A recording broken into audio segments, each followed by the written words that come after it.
Et salut tout le monde, on se retrouve pour une vidéo sur la diapose. Voilà, c'est l'hiver. Là il fait actuellement 8 degrés, on est au plus chaud de la journée. Donc je rappelle qu'on est en conditions extérieures, hein, puisque là, voilà, les fourmis sont installées dans un ancien pigeonnier. Donc du coup, voilà, on peut se faire la diapose tranquille. Alors là, comme les températures sont assez douces, il y a un minimum d'activité. Il y a 2-3 jours, je les ai nourries, puisque du coup, elles consomment un peu d'énergie. Et elles ont tout consommé, hein, parce que j'avais rempli le petit bout de verre de miel qu'elles ont complètement absorbé. Donc bon, l'air de chasse a besoin d'un nettoyage, ce que je vais faire cet hiver. Donc voilà, il y a des restes d'insectes, de cocons, et puis voilà quoi. Et ensuite, la colonie qui, alors j'espérais qu'elles remplissent le nid cette année. Ça n'a pas été le cas. On va dire quand elles sont étalées, elles prennent un tiers du nid. Et là forcément, vu qu'elles sont en diapose, elles ont formé une espèce de grappe de fourmis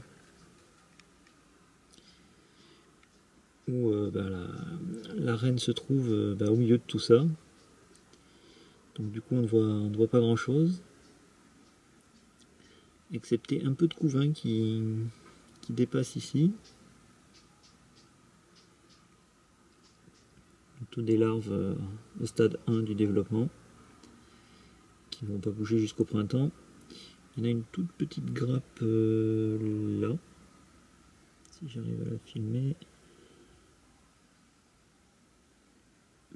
Voilà. Et ensuite, voilà, un minimum d'activité. Elles attendent les beaux jours. Et donc voilà, alors l'année dernière j'étais arrivé en février ici, donc elles avaient subi la fin de l'hiver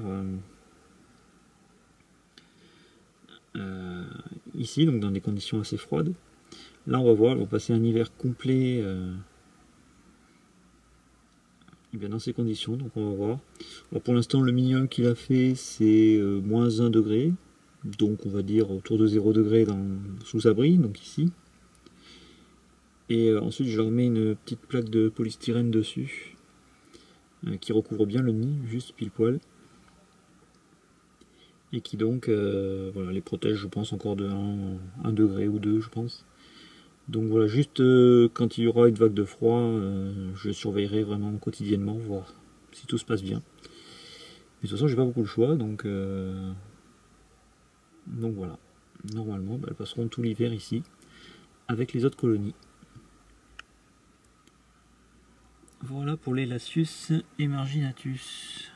Et puis on se retrouvera au printemps quand l'activité reprendra. Je vais vous montrer la plaque que je mets dessus. Enfin, c'est une boîte de polystyrène qui, avec de la chance, fait juste la taille du nid. Donc voilà, du coup, moi ça les protège au moins quand il y a du vent. Alors, vous voyez, ça recouvre parfaitement les côtés. Et au moins, elles sont tranquilles les jours de vent et puis la nuit. Voilà. À bientôt pour une prochaine vidéo et la suite du bilan des colonies. Ciao ciao.